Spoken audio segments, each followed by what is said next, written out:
All right, we're going to dive into a totally new, science-backed way of looking at aging, especially for men over 40. And let me tell you, this isn't about slowing down, not at all. It's about really understanding and mastering your body's next big chapter. So ask yourself this: what's the first image that pops into your head when you think about getting older? For most of us, it's this picture of a long, gradual slope downwards, a little less energy every year, a little less strength. But what if that entire idea is just wrong? Yeah, that's right. The latest science is showing that aging isn't some slow, steady erosion. It actually happens in these powerful, predictable bursts.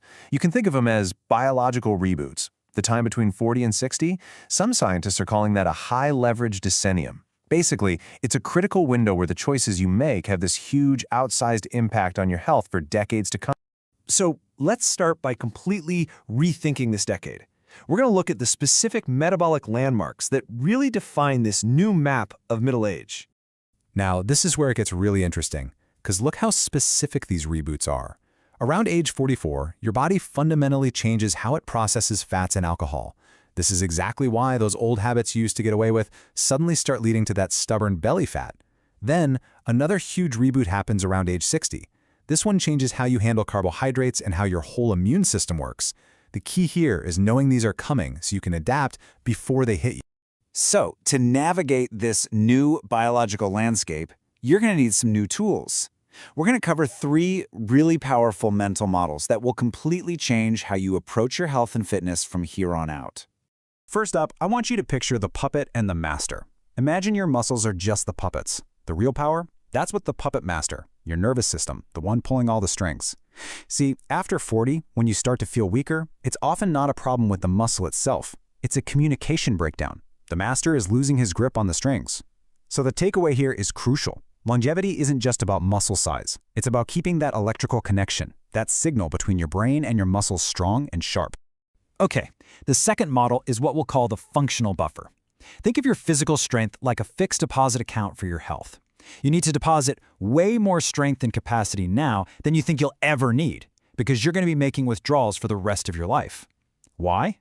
Because of this number, you naturally lose somewhere between 8 to 17% of your strength every single decade. That's not a maybe. That's just a biological reality.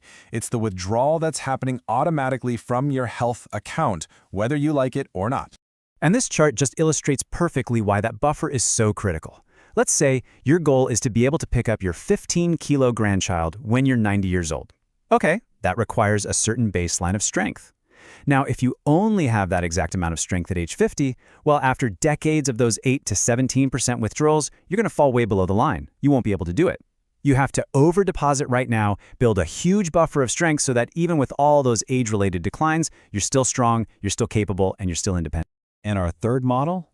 It's really just a reminder of our core concept, the metabolic reboot. You have to get this idea deep into your head. Aging is not a gentle slope. It's a staircase with sudden, sharp drops at very predictable ages. Your job is to build a strong railing before you get to the edge of each one of those steps. Okay, I know this might sound a little daunting, but here comes the really empowering part. We've got to separate what is truly inevitable from what is highly, highly modifiable. This is how you take back a real sense of control. So on the left side, we've got what's called primary aging, the stuff that's going to happen no matter what. And yeah, you'll have fewer motor neurons. The natural pulses of hormones like testosterone will get a bit quieter. Your tendons will become less elastic. We can't stop that. But just look at the right side. Muscle strength, muscle power, insulin sensitivity, these are all powerfully affected by what we do. They're not mainly functions of your age, but of your youth. This right here, this is probably the single most important sentence in this entire explainer. So much of what we just accept as getting old, feeling weaker, feeling sluggish, it's not aging. It's the direct result of inactivity. It's a decline that's driven by disuse. And if you need any proof of just how fast disuse can wreck your body, just look at this. A study showed that putting a totally healthy 25-year-old on bed rest for just 10 days produced physiological changes that were equivalent to a decade of aging. A decade. That is how powerful and how rapid the effects of disuse truly are. Okay, now that we have these new mental models in our back pocket, let's use them to just dismantle some of the most common and, frankly, some of the most damaging fitness myths out there for men over 40. Oh man, We hear this all the time, right? I walk every day, I'm staying active. And look, walking is fantastic for your heart, it's a great baseline. But is it enough to fight back against the changes we've just been talking about? The answer is a hard no. Walking is what's called a low-threshold activity. It does absolutely nothing to recruit your fast-twitch muscle fibers. And those are the fibers you need for power, for catching yourself before you fall, for just getting up out of a low chair quickly.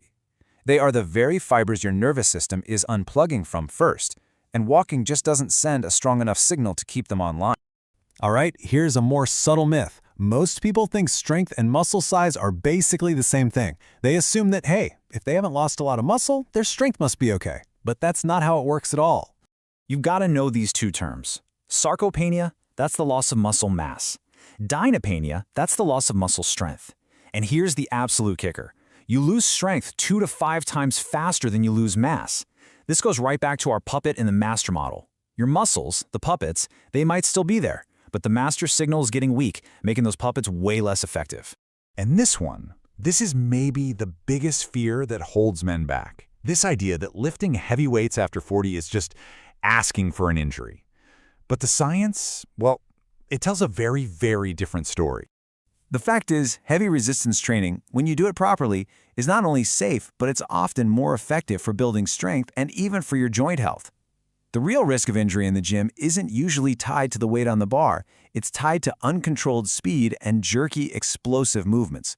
Slow, controlled heavy lifting is one of the most powerful tools you have in your arsenal.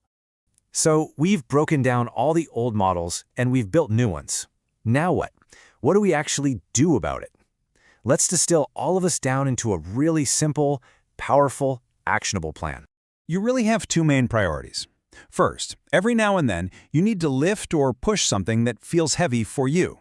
It's the efforts of trying to move that weight, even if you do it slowly, that sends that powerful signal to your brain to keep the electrical connection alive. It keeps the puppet master paying attention. Second, prioritize protein, and in higher doses than you needed in your 20s. Your muscles, as they get older, they develop something called anabolic resistance, which means they get a little bit numb to food. A higher protein intake helps you overcome this and basically yells at your muscles to stay strong.